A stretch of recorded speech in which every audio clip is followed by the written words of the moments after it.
ಚಂದ್ರ ಶುಭಗ್ರಹ, ಚಂದ್ರ ಇವರಿಗೆ ಶುಭ ಫಲಗಳನ್ನು ಕೊಡ್ತಾನ. ಈಗ 5ರ ಅಧಿಪತಿ ಯಾರಿದಕ್ಕ? ಒಳ್ಳೆಯವನ ಕೆಟ್ಟವನ? ಒಳ್ಳೆಯವನ. ಯಾಕೆ ಒಳ್ಳೆಯವನ? Very good.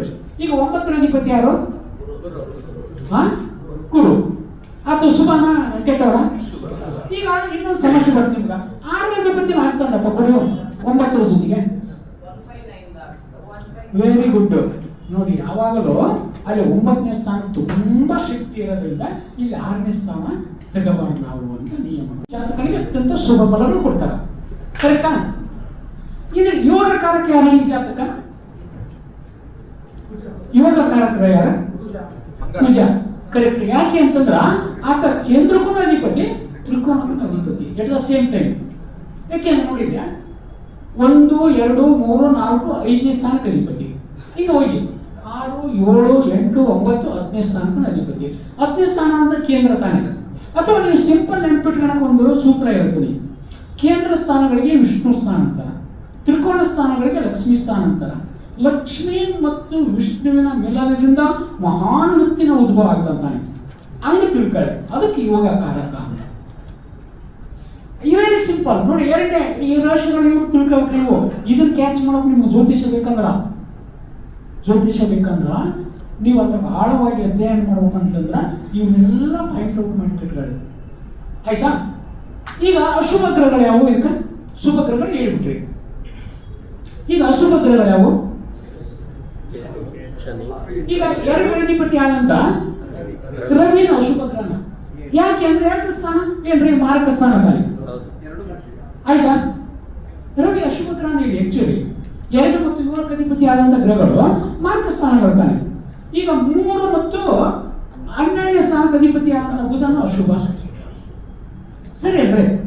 ಈಗ 4 ಮತ್ತು 11ನೇ ಸ್ಥಾನಕ್ಕೆ ಅಧಿಪತಿ ಆದಂತ ಶುಕ್ರ ಏನು? ತಟಸ್ಥ. ಒಳ್ಳೆಯವನಲ್ಲ, ಕೆಟ್ಟವನಲ್ಲ. ಯಾಕೆಂದ್ರೆ ಅಶುಭ ಗ್ರಹಗಳು ಕೇಂದ್ರಾಧಿಪತಿ ಆದ್ರೆ ಕೇಂದ್ರಾಧಿಪತ್ಯ ದೋಷ ಬರ್ತಾರ. ಅದ್ರ ಜೊತೆಗೆ ನಾವು 4ನೇ ಸ್ಥಾನ ಐತಲ್ಲ, ಸರಿನಾ? ಈಗ ಆನಂತರ ಈಗ ಈತಂತೂ ಯೋಗಕಾರಕ ಮಂಗಳ. ಈ ಗುರುವಂತೂ ತುಂಬಾ ಶುಭ ಗ್ರಹ ಅಂತ ಹೇಳಿದ್ವಿ. ಈಗ ಶನಿ ಅಶುಭ ಗ್ರಹ. ಯಾಕೆಂದ್ರೆ ಅವನು ಮಾರಕ. ಅಂದ್ರೆ ಶುಕ್ರ, ಬುಧ, ರವಿ ಇವರು ಅಶುಭ ಗ್ರಹಗಳು ಅಂತ ಬರ್ಕೊಂಡ್ಬರೋಣ. ಸಾರಿ, ಆಯ್ತಾ? 2ನೇ ಸೂತ್ರ ಕಂಪ್ಲೀಟ್ ಈಗ ಗೊತ್ತಾಯ್ತು ನೋಡಿ. ನಿಮ್ಗೆ ಫಂಕ್ಷನಲ್ ಮೇಲೆ ಬೆನಿಫಿಕ್ ಪ್ಲಾನೆಟ್ಸ್, ಫಂಕ್ಷನಲ್ ಮಾಲಿಫಿಕ್ ಪ್ಲಾನೆಟ್ಸ್ ಬಗ್ಗೆ ನಿಮ್ಗೆ ಐಡಿಯಾ ಬಂದು ಹೋಗಿತ್ತು. ಈಗ ಶಾಸ್ತ್ರಗಳನ್ನು ಹೇಳಕ್ ಸ್ಟಾರ್ಟ್ ಮಾಡೋಕೆ ನೀವು ಈಗ ಕಂಡಿಡ್ದು ಬಿಟ್ರಲ್ಲ ಎಲ್ಲ. ಈಗ ನೋಡಿ, 1ನೇ ಸ್ಥಾನ ತಗೊಳ್ಳಿ.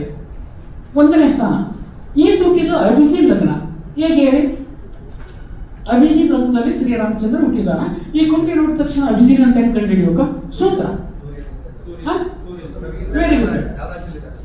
ಈ ಸೂರ್ಯ ಹುಟ್ಟಿದ್ದ ಅಚ್ಚುತ್ತ ಕರೆಕ್ಟ್ ಇರ್ತೀನಿ ನೋಡಿ. ಈಗ ಸೂರ್ಯ ಅಂತ ರವಿ ಉದಯ ಅಂತ ರವಿ ಎಲ್ಲಿರ್ತಾನ ಅದು ಉದಯ ಲಗ್ನ ಅಲ್ಲ. ಅಲ್ಲಿಂದ 4ನೇ ಲಗ್ನ ನೋಡಿ.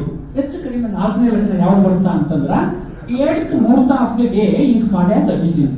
ಅಥವಾ ರಾಶಿಯಲ್ಲಿ 4ನೇ ಲಗ್ನ ಏನು ಬರ್ತಾನ ಅದು ಅಭಿಜಿತ್. ಸೂತ್ರ ಇದು ನೋಡಿ. ಇಂಪಾರ್ಟೆಂಟ್ ಇವನ್ನೆಲ್ಲ ಬರ್ಬೇಕು. ನಿಮ್ ತಲೆಗೆಟ್ಲ ಹೋಗಿದ್ದು, ಇಲ್ಲಾಂದ್ರೆ ಬರಲ್ಲ, ವಿದ್ಯೆ ಬರಲ್ಲ. ಆಯ್ತಾ? ಈಗ ಚಂದ್ರ ಪುನರುಸು 4ನೇ ಚರಣದಲ್ಲಿ ಹುಟ್ಟಿದ್ದು. ಇನ್ನೊಂದು ಸೂತ್ರ ಬರ್ಕೊಳ್ಳಿ. ಚಂದ್ರ ಯಾರಾದ್ರೂ ಪುನರುಸು 4ನೇ ಚರಣದಲ್ಲಿ ಹುಟ್ಟಿದ್ರ ಚಂದ್ರ ಗ್ರಹವು ಸ್ವರ್ಗೋತ್ತಮದಲ್ಲಿರುತ್ತದೆ. ಯಾವುದೇ ಒಬ್ಬ ವ್ಯಕ್ತಿ ಪುನರ್ಸು 4ನೇ ಚರಣದಲ್ಲಿ ಯಾರಾದ್ರೂ ಹುಟ್ಟಿದ್ದೀವಿ ಕುಂಡಿ ನೋಡಿ, ಕಣ್ಣು ಮುಚ್ಚಿ ಹೇಳಿ, ನವಾಂಶ ಕುಂಡಿಯಲ್ಲಿ ಸಹಿತವಾಗಿ ಚಂದ್ರನು ಕರ್ಕಾಟಕ ರಾಶಿಯಲ್ಲೇ ಇರುತ್ತಾನೆ. ಇದಕ್ಕೆ ಜ್ಯೋತಿಷ್ಯ ಭಾಷೆಯಲ್ಲಿ ವರ್ಗೋತ್ತಮ ಲಗ್ನ ಅಂತ ಕರೀತಾರ. ವರ್ಗೋತ್ತಮ ಲಗ್ನವು 3 ಪಟ್ಟು ಹೆಚ್ಚು ಶುಭ ಫಲಗಳನ್ನು ಕೊಡುತ್ತೆ ಅಂತ. 3 ಪಟ್ಟು ಗೊತ್ತಿರ್ಬೇಕು. ಅದೊಂದು ಕಾನ್ಸೆಪ್ಟ್. ವರ್ಗೋತ್ತಮ. ಈಗ ಲಗ್ನದಲ್ಲಿ ಗ್ರಹಗಳು ಎಲ್ಲಿರ್ತಾ ನವಾಂಶ ಕುಂಡಿಯಲ್ಲಿ ಅದೇ ಇರಬೇಕು. ಉದಾಹರಣೆಗೆ ಇಲ್ಲಿ ಚಂದ್ರ ಎಲ್ಲಿದ್ದಾನ? ಕರ್ಕಾಟಕದಲ್ಲಿ ಬಂದಿದೆ. ನವಾಂಶ ಕುಂಡಿಯಲ್ಲಿ ಕರ್ಕಾಟಕದಲ್ಲಿ ಇರಬೇಕಂತ. ಇದು ವರ್ಗೋತ್ತಮ ಅಂತಾರ. ಈಗ ಅಕಸ್ಮಾತ್ ರವಿ ಎಲ್ಲಿದ್ದಾನ? ಅಡ್ಡಿನ ಮೇಷದಲ್ಲಿ. ಇದಕ್ಕೆ ವರ್ಗ ಅಂದ್ರೆ ಸೇಮ್ ಅಲ್ಲ. ವರ್ಗೋತ್ತಮ ಅಂತ ಗ್ರಹಗಳು ಅತ್ಯಂತ ಶುಭ ಫಲಗಳನ್ನು ಕೊಡುತ್ತವೆ. ಆಯ್ತಾ? ಚಂದ್ರ ತುಂಬಾ ಶುಭ ಫಲಗಳನ್ನು ಕೊಡ್ತಾನೆ ಇವರಿಗೆ. ಈಗ ಎರಡನೇದಿಗೆ ಗುರು ಏನು ಯೋಗವನ್ನು ರೂಪಿಸನ್ರಿ? ಒಂದು ಇನ್ನೊಂದು ಉಚ್ಚ ಗುರು ಏನು ಯೋಗವನ್ನು ರೂಪಿಸ್ತಾರೆ? Very good. ಈಗ ನೋಡಿ, ಈ ಚಂದ್ರ ಮತ್ತು ಗುರು ಎರಡು ಯೋಗಗಳನ್ನು ರೂಪಿಸಲಿಲ್ಲ. ಒಂದೇದು ಚಂದ್ರ ಮತ್ತು ಗುರು ಇವರ ಯುತಿಯಿಂದ ಗಜ ಕೇಸರಿ ಯೋಗ ರೂಪಿತಾಯಿತು. ಗಜ ಕೇಸರಿ ಯೋಗ ಅಂದ್ರೆ ಏನಂದ್ರ, ಗಜ ಅಂದ್ರ ಆನೆ ಅಂತ, ಗಜ ಅಂದ್ರ ಆನೆ, ಕೇಸರಿ ಅಂದ್ರೆ ಸಿಂಹ ಅಂತ. ಅನೇಕ ಆನೆ ಮತ್ತು ಸಿಂಹವನ್ನು ಆಳುವ ಯೋಗ ಇದೆ ಅಂತ.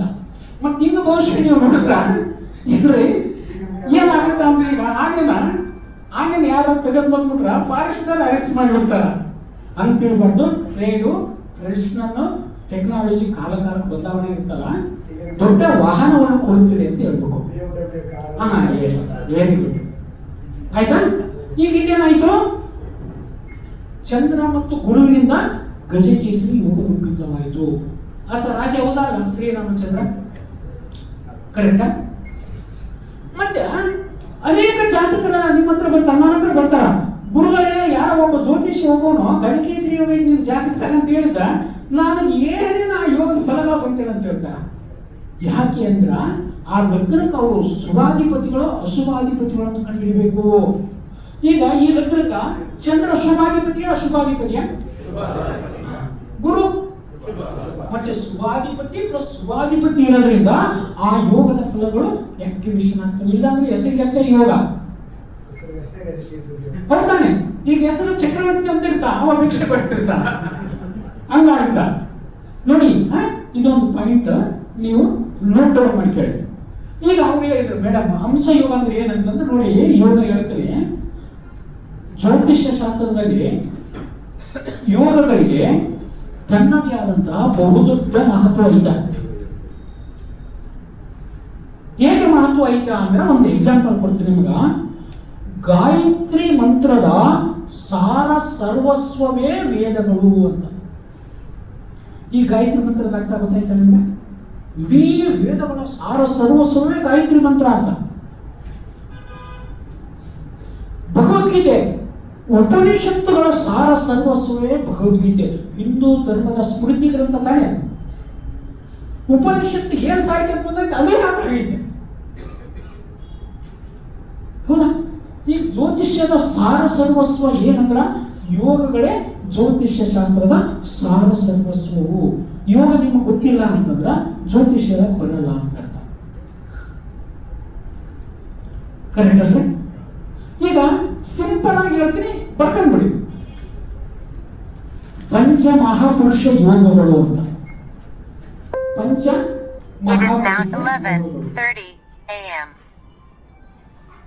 ಪಂಚ ಮಹಾಪುರುಷ ಯೋಗಗಳು.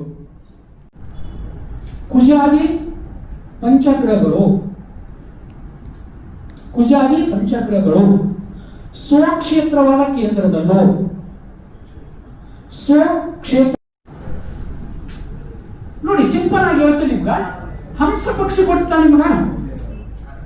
ಹಂಸ ಮಳೆಗಾಲ ಬಂತು ಅಂದ್ರ ಸ್ವಲ್ಪ ಕೊಳೆ ಆಗಿಬಿಟ್ರ ಇದಕ್ಕೆ ಹೋಗ್ಬಿಡ್ತಾವ.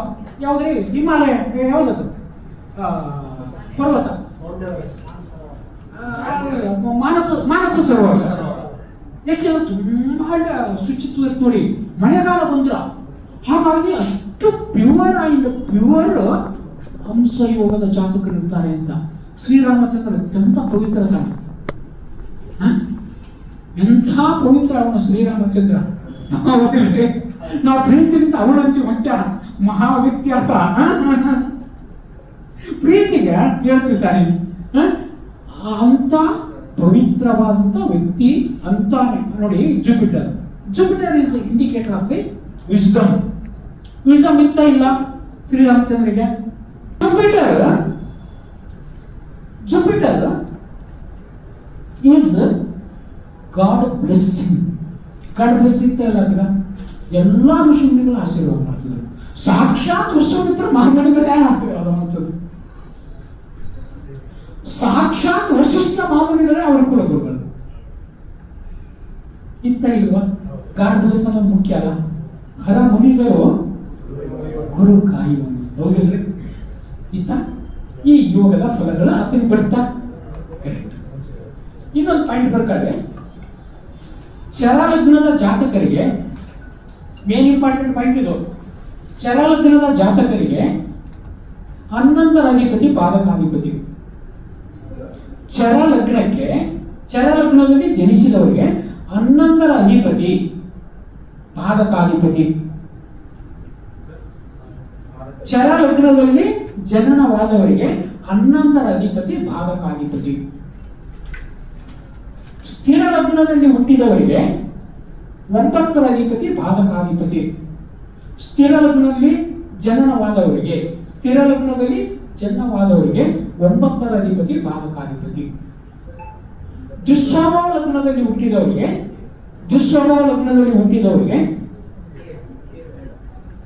7ರ ಅಧಿಪತಿ ಪಾದಕಾಧಿಪತಿ.